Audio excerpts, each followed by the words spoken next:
Right, hi everybody. What I'm going to do in this video is to read the first chapter of George's Marvellous Medicine.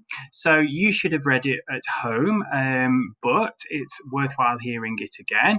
And if you are struggling to read it, well, it's always good to hear an adult reading it.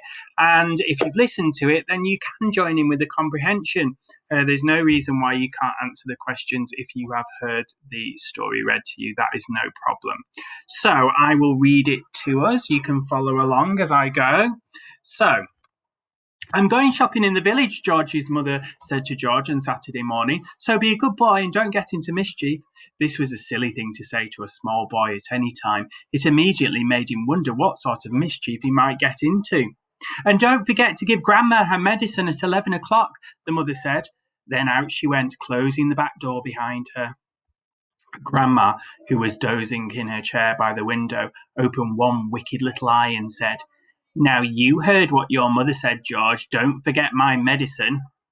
"No, Grandma," George said, "and just try to behave yourself for once while she's away."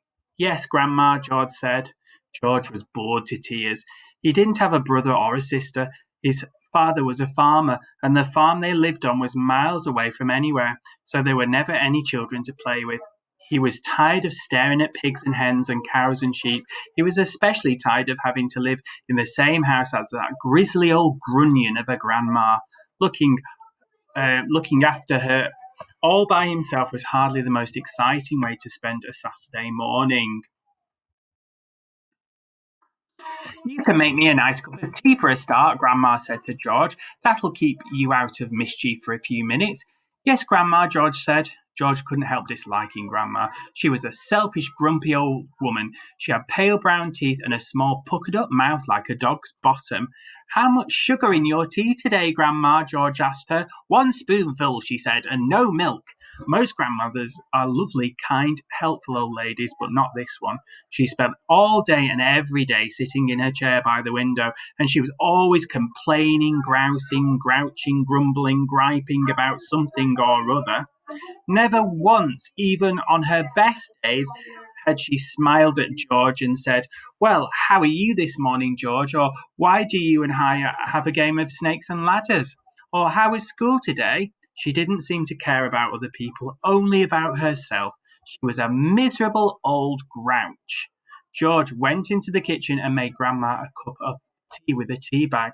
He put one spoon of sugar in it and no milk. He stirred the sugar well and carried the cup into the living room. Grandma sipped the tea. "It's not sweet enough," she said. "Put more sugar in."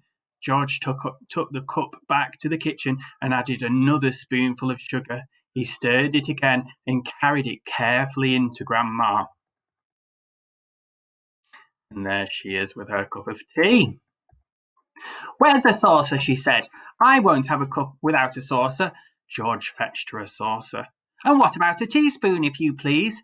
"I've stirred it for you, Grandma. I stirred it really well. I'll stir my own tea, thank you very much," she said. "Fetch me a teaspoon." George fetched her a teaspoon.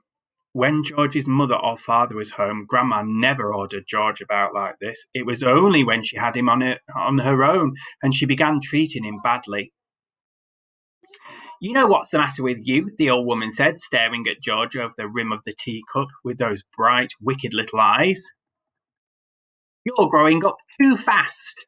Boys who grow up too fast become stupid and lazy." "But I can't help it if I'm growing fast, Grandma," George said. "Of course you can," she snapped. "Growing's a nasty, childish habit." "But we have to grow, Grandma. If we didn't grow, we'd never be grown-ups." "Rubbish, boy," she said. "Look at me. Am I growing? Certainly not." "But you did once, Grandma." "Only very little," the old woman answered. "I gave up growing when I was extremely small, along with all the other nasty childish habits like laziness and disobedience and greed and sloppiness and untidiness and stupidity. You haven't given up any of these things, have you?" "I'm still only a little boy, Grandma." "You're 8 years old," she snorted. "That's old enough to know better. If you don't stop growing soon, it'll be too late." "Too late for what, Grandma?" "It's ridiculous," she went on. "You're nearly as tall as me already." George took a look at Grandma. She certainly was a very tiny person. Her legs were so short she had to have a footstool to put her feet on, and her head only came halfway up the back of the armchair. Daddy says it's fine for a man to be tall, George said. Don't listen to your daddy, Grandma said. Listen to me. But how do I stop myself growing? George asked her. Eat less chocolate, Grandma said. Does chocolate make you grow? It makes you grow the wrong way, she snapped. Up instead of down. Grandma sipped some tea but never took her eyes from the little boy who stood before her. Never grow up, she said. Always down. Yes, Grandma. And stop eating chocolate. Eat cabbage instead. Cabbage? Oh no, I don't like cabbage, George said. It's not what you like or what you don't like, Grandma snapped. It's what's good for you that counts. From now on, you must eat cabbage 3 times a day. Mountains of cabbage. And if it's got caterpillars in it, so much the better. Ooh, isn't she horrible? Ouch, George said. Caterpillars give you brains, the old woman said. Mummy washes them down the sink, George said. Mummy's stupid as you are, Grandma said. Cabbage doesn't taste of anything without a few boiled caterpillars in it. Slugs too. Not slugs, George cried out. I couldn't eat slugs. Whenever I see a live slug on a piece of lettuce, Grandma said, I gobble it up quick before it crawls away. Delicious. She squeezed her lips together tight so that the mouth became a very tiny wrinkled hole. Delicious, she said again. Worms and slugs and beetly bugs, you know what's good for you. You're joking, Grandma. I never joke, she said. Beetles are perhaps best of all. They go crunch. Grandma, that's Beasley. The old hag grinned, showing those pale brown teeth. Sometimes, if you're lucky, she said, you get a beetle inside the stem of a stick of celery. That's what I like. Grandma, how could you? You find all sorts of nice things in sticks of raw celery, the old woman went on. Sometimes it's earwigs. I don't want to hear about it, cried George. A big fat earwig is very tasty, Grandma said, licking her lips. But you've got to be very quick, my dear. When you put one of those in your mouth, it has a pair of sharp nippers on its back end, and if it grabs your tongue with those, it never lets go. So you've got to bite the earwig first, chop, chop, before it bites you. George started edging towards the door. He wanted to get as far away as possible from this filthy old woman. You're trying to get away from me, aren't you? She said, pointing her finger straight at George's face. You're trying to get away from Grandma. Little George stood by the door, staring at the old hag in the chair. She stared back at him. Could it be, George wondered, that she was a witch? He had always thought witches were only in fairy tales, but now he wasn't sure. Come closer to me, little boy, she said, beckoning him with her horny little finger. Come closer to me and I will tell you secrets. George didn't move, and Grandma didn't move either. I know a great many secrets, she said, and suddenly she smiled. It was a thin, icy smile, the kind a snake might make just before it bites you. Come over here to Grandma and she'll whisper secrets to you. George took a step backwards, edging closer to the door. You mustn't be frightened of your Grandma, she said, smiling that icy smile. George took another step backwards. Some of us, she said, and all at once she was leaning forward in her chair and whispering in a throaty sort of voice George had never heard her use before. Some of us, she said, have magic powers that twist the creatures of this earth into wondrous shapes.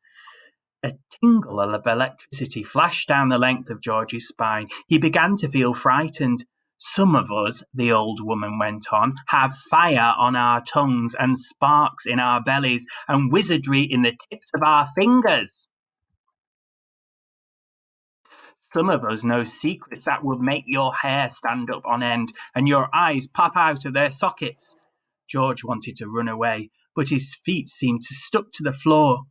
We know how to make your nails drop off and teeth grow out of your fingers instead. George began to tremble. It was her face that frightened him the most of all, the frosty smile, the brilliant, unblinking eyes. We know how you have to. We know how to have you wake up in the morning with a long tail coming out from behind you. Grandma, he cried, stop! We know secrets, my dear, about dark places where dark things live and squirm and slither all over each other. George made a dive for the door. It doesn't matter how far you run, he heard her saying. You won't ever get away. George ran into the kitchen, slamming the door behind him. Goodness me, poor old George. What a terrible grandma she is. Right, okay. Well, I hope you've enjoyed that chapter, guys. There's certainly a lot goes on in there. So we will have some comprehension questions about them later. Okay, see you later, everybody. Bye. Bye.